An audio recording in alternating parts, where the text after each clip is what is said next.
everybody. Welcome back to The Human Perspective.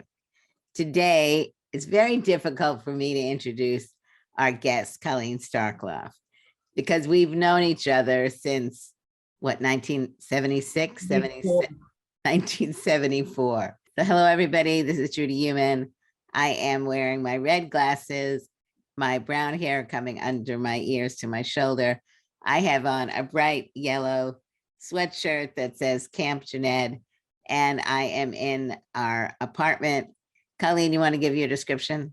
I'm a Caucasian woman with rather short, sort of ruddy blonde hair. I'm wearing glasses and a blue sweater and a striped turtleneck, and I'm coming to you from my home in St. Louis, Missouri.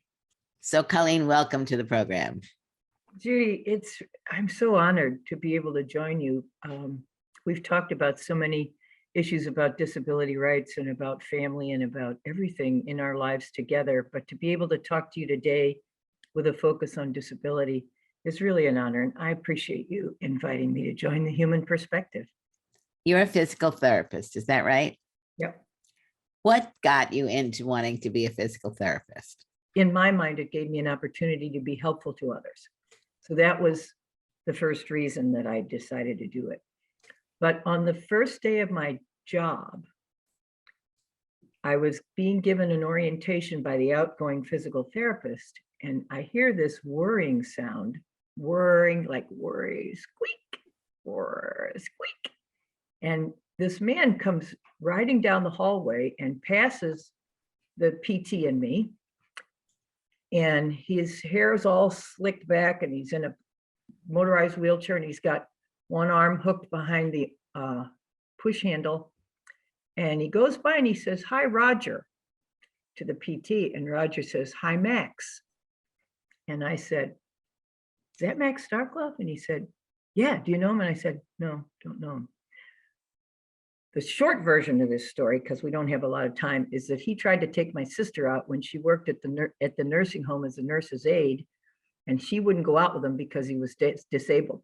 Thank God, because Mary was hot, and she'd have gotten him and I wouldn't have. But the second day, he comes tootling up into the PT department with some phony baloney story. I later found out he came up to meet the new PT. And Judy, when I looked at him and I looked in his eyes and I saw that smile, I was done. This is the guy. I fell in love with him just like that. So where you might be going with this, and I'm going to anticipate it, is why did I jump the fence from physical therapy to disability rights? Because I found I had more opportunity to make a difference alongside this man I loved, and I began to see disability through a different lens. PTs, OTs, healthcare, they don't get the perspective of living with a disability from somebody with a disability. And when Max told me what he told me about all the injustices that existed in 1973, I was appalled. Max was a quadriplegic. He had a spinal cord injury, Yes. 1959, and I met him in 73. And he had been in the Marines. Yes. And his family was a well-respected family in St. Louis. Yes. And Max wound up in a nursing home. Right.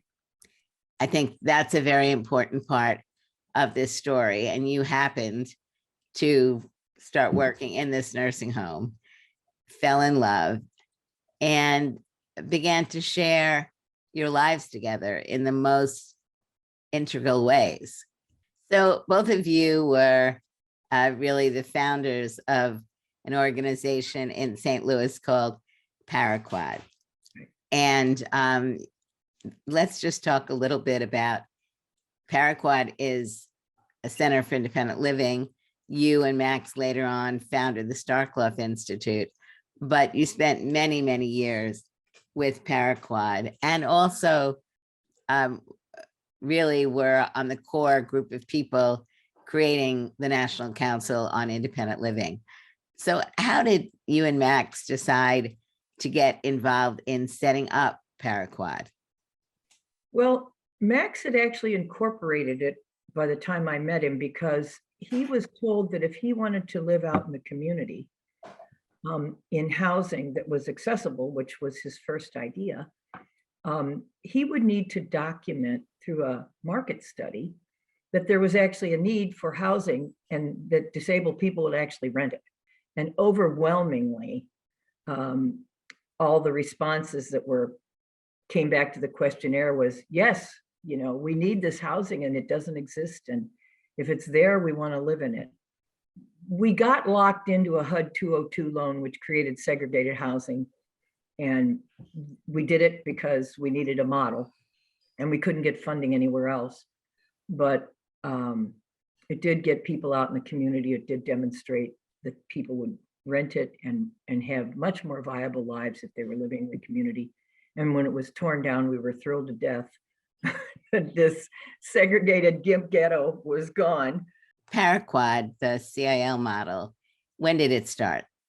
Well, actually, when the federal funding came out, Paraquad was one of the first 10 federally funded independent living centers. What did the creation of Paraquad mean both for Max and you and St. Louis? Well, it meant a great deal because we were espousing something that people not only had not thought of before, but didn't believe could happen. That people with significant disabilities could live in the community, not institutionalized, and have independent, productive lives. And from the very beginning, it was about being able to go to work, have a family, be part of your community, have personal assistance, have public transportation that's accessible, the whole 9 yards that makes that happen. So it started to change St. Louisans' thinking about disabled people. I want to emphasize the issue of advocacy, because one of the areas that you and Max have been involved with, and Max passed away, in 2010, December 2010. 27th, 2010. Yeah. So, but you've had a very strong focus on advocacy in transportation and healthcare, Medicaid, personal assistance. Yes. What is your vision of what needs to be happening? Let's select personal assistance services as an example. Although it was a linchpin issue when we started independent living, it still has not been well addressed by us as a nation. And in my opinion, the best source of personal assistance dollars for people with significant disabilities is in the Medicaid program. It's the only program that pays for it. But because of income caps and asset limits, when you reach a certain income, you automatically lose that. So your ability to work, you either have to choose between getting out of bed every day through personal assistance or, working. And then many people can't afford the cost of hiring attendants. And we're trying to work toward developing a coalition of disability rights-led organizations that will mount this challenge and get it done and change how people like yourself and people like Max have to struggle every day to have someone help them get out of bed and back into bed and all the things in between. So this effort is moving forward, and I recently found out that CMS, the Centers for Medicare and Medicaid Services, already has guidance in its language that allows states to make the decision, what I will call the good decision, to either eliminate or dramatically increase income limits. And I want asset limits eliminated, because you can't live a good quality personal life on an asset limit of $2,000 or $5,000. The policy makes no sense. The program was created in 1965. It hasn't really changed, and it's 2022. And people with disabilities are living more robust lives, more capable of joining the workforce and being part of our communities, but for this issue of attendant services. I think the important part about this discussion for our audience is to see how you as a person have evolved so much over the decades. Another area that you've really been very engaged in is that of universal design. Why is universal design so important for you, and how do you see it fitting into the overall picture of the work that you've been doing these many decades? Well, when Max and I met Ron Mace, who was an architect and had polio and created building codes that were really model codes for accessibility for people in this country to follow, to integrate people with disabilities into the community. What he said was, we don't want to be segregated. We want to be integrated into our communities. And if we can come up with a design concept that's universal, so everybody can use it, but it adapts to the needs of someone with a disability or someone who becomes disabled, we do ourselves and our society a much greater service. And I thought, boy, that's brilliant. I wish I'd thought of it. But I got on the bandwagon, and in the early 90s, I began to work on resolutions in the city and in the county of St. Louis that would require universal design in any affordable housing that was funded with public dollars. And that's been going along, not as well as I'd like, but it's been going along. So we have more universal housing, or universal attempted housing. One of the major areas that the Starkloff Institute works on is employment. Yeah. What would you say the major barriers are in the area of employment, but also really focus on what you've been doing that has been facilitating disabled people getting jobs? We have created some youth programs. We have a Dream Big program, which brings students with disabilities from the campuses all around St. Louis and St. Louis County. And now that we're doing Zoom meetings, we're bringing in students from further away than St. Louis, and they meet with companies, and the companies say, we'd love for you to work here, so that students can understand, first of all, that a company wants them. Secondly, that people can move up and move on. And then the other thing is, here's what you have to do to work for our company. So what kind of degree, what kind of technical, what kind of background do you need to join this workforce? But we also talk to the kids about independent living, about financial responsibility, about how are you going to live on your own? What plans do you need to make for your future so you're not in a nursing home or living with your family for the rest of your life and going on and building a family? So we try to talk about career options, but also your personal life options. How can you make it the best and most independent for you? We have another program called Access U. That's a U for university. We have staff who go into different universities to find students with disabilities on campus. What are you pursuing? What are your big dreams? We also have an adult program for, we call it the Starkloff Career Academy. And that helps people with their job seeking skills, resumes and interviews and things, but also confidence and empowerment and believing in yourself and selling yourself as the next best employee. Don't go in there with your hat in your hand, and let that employer know what your skills are. And if you have to disclose, how you disclose that you have a disability and how to accommodate you. So it's a very well-rounded program, and 80% of the people we train find their own jobs. We don't do job placement. We do empowerment.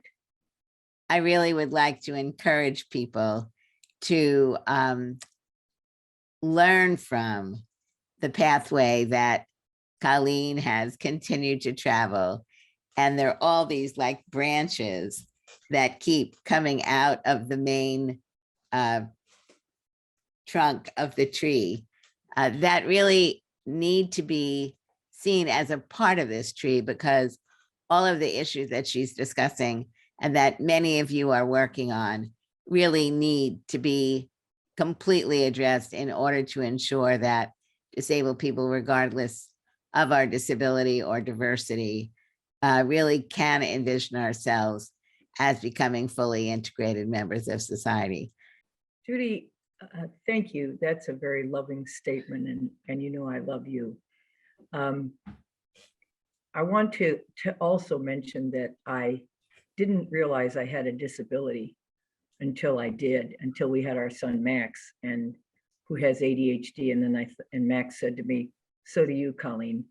Now I have cancer, and I'm fighting cancer. So I'm racking up the disabilities. The hope and the encouragement and the support I've received from all of my friends in the disability community is going to get me through this cancer battle, because we're all fighters. We're all high achievers. We're all believers in our destiny and our mission, and we'll never, never, never give up. I love you, Judy. Thank you. I love you, Colleen. Thank you all very much. I look forward to being with you for our next Human Perspective. History won't forget us or try to minimize our pain.